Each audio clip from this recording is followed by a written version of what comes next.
I'm Bobby Flay. Each week, one brave chef will try to take me down in my house. This culinary battle is gonna shake down in 2 rounds. Round 1, to get to me, first 2 contenders have to go through each other, using an ingredient of my choice. Are you ready? 2 people that know me well will decide who's got the skills to beat me. Don't let us down, guys! Round 2, I go head-to-head with the winning contender. It's their turn to surprise me with their signature dish. I didn't see that coming. I didn't either. Bottom line, ring this bell. Everyone's out to beat me.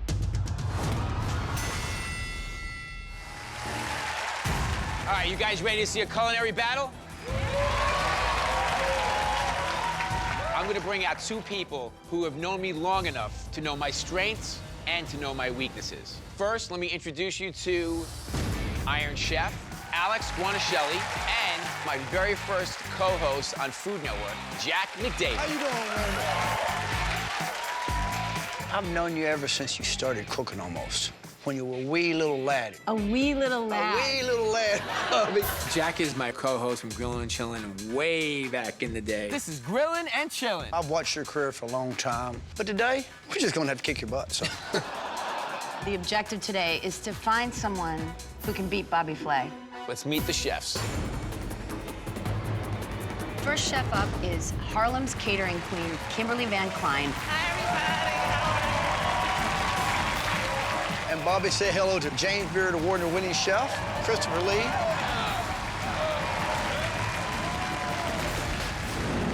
You guys think you have what it takes to beat me today? I know what it takes to beat you today.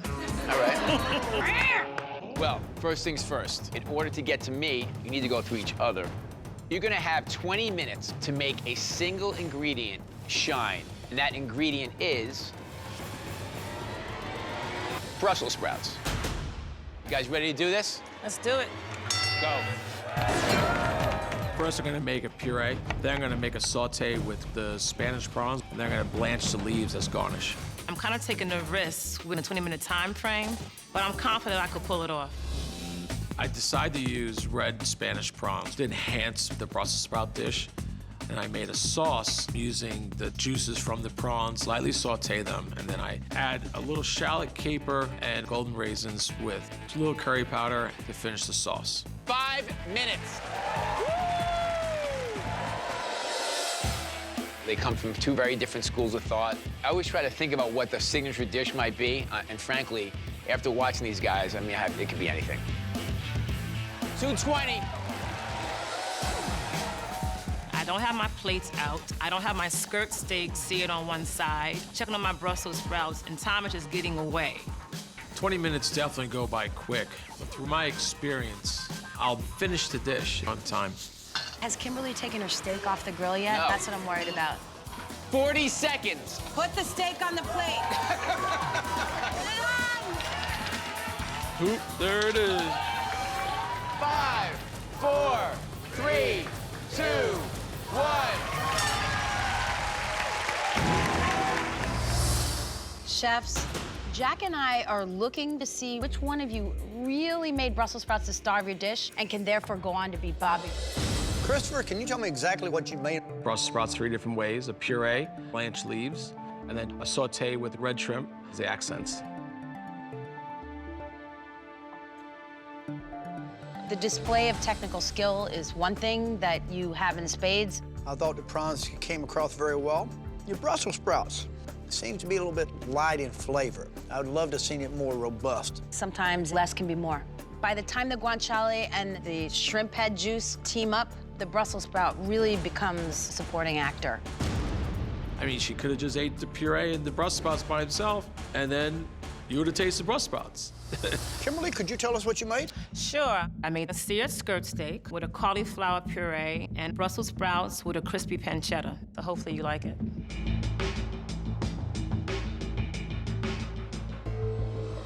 The combination is marvelous. It melds together unbelievably well. We talk about flavor profiles. I think you hit it right head on the nail. Cauliflower, steak, pancetta. I see a real coming together of really deep flavors. The nutmeg just kind of seems to make the Brussels sprouts Brussels sproutier. But presentation-wise, it's a lot weaker than Christopher's dish. Presentation-wise, it wasn't my best plate, but the flavor's there. So I'm hoping that Chris goes home and not me. Chris is a very refined chef, but Kimberly is bringing big flavor for sure. This is anyone's game. All right, guys, who's it gonna be? There is someone who edged the other out by just an inch. Kimberly, you're the winner. I have no regrets whatsoever. The fact that I show a lot of technical skill in my dish made me really satisfied with what I did. All right, Kimberly, you conquered the Brussels sprout, but now we're gonna move on to something much bigger. What's your signature dish? The dish is mac and cheese. Mac and cheese. It's gonna be so good, I'm gonna send your mother home. 45 minutes. Your time starts now. You beat me to it, huh, Bobby? There's a little bit of a broiler gridlock because Kimberly has her 4 little red dishes underneath the broiler, too. She wants the perfect color. She does. That's part of the perfect mac and cheese. Burnt my sage. I don't know where my mind went that quick, but my sage did burn. So I'm down to the wire now, so I have to get my sage done as fast as I can. I really want to take this win, but to beat Bobby Flay today, everything on the plate, it has to be cooked perfectly, so I'm a little nervous. Less than a minute left. So, The very last minute, I decided. you know what? I'm just gonna put a few very thinly sliced white truffles on there. Why not? I took a little white truffle oil and put them on top of the white truffles to bring out the flavors. The white truffle, that's the kind of last-minute decision that can sometimes get you in a lot of hot water. 7, 6, 5, 4, 3, 2, 1.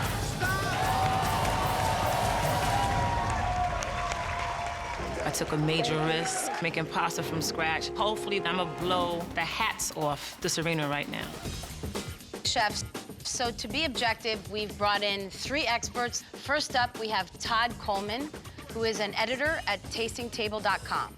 Next, we have Chef Marco Canora, cookbook author and owner of Hearth. And next, we have Frank Provenzano, chef owner of Frank's Supper, Little Frankie's, and Sauce. Judges, as you know, this is a blind taste test.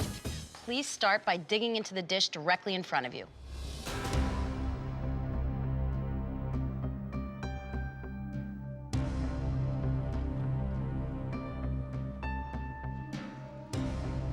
I'm a sucker for fried sage. You know, I love how crispy it is and that woodsy element. There's a sweet note to this with the cheese, which is nice. The gnocchi itself, it's a little bit gummy. The consistency of the sauce as well is almost the same throughout. Pasty gnocchi with a pasty sauce. It was a little heavy for me. I tasted mascarpone cheese. I think that made it bind a little bit too much together. However, to make a house-made gnocchi from scratch is very commendable. Overall, I like this very much. Judges, if you want to taste the second dish, now's the time.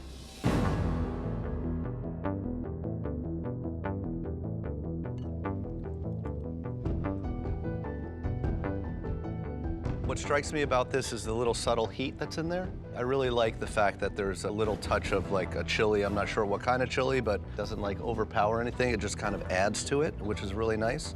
I love the mushrooms and the savory umaminess that it adds to this. And I love that it's not too far afield from a regular macaroni and cheese. It really satisfies. I'm picking up both truffle oil here and shaved truffles. And for me, that's a no-no. When you put them together, they kind of cancel each other out for me. I don't really enjoy it that much. So that's a big problem here for me. Judges, we'll give you a minute now to gather your thoughts, and you're going to write down which dish you preferred on the card in front of you. I'm a little nervous about who's gonna win. It was a risky move to make gnocchi in 45 minutes, but I hope that risk paid off. Thank you, gentlemen. White truffle oil on top of the white truffles. It was a very Amateur mistake. so I'm worried. Because Kimberly Can easily win this thing. And the winner is Mr. Bobby Flavor.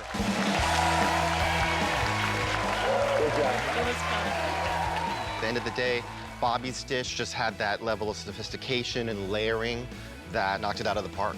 It's all about the Calabrian chilies.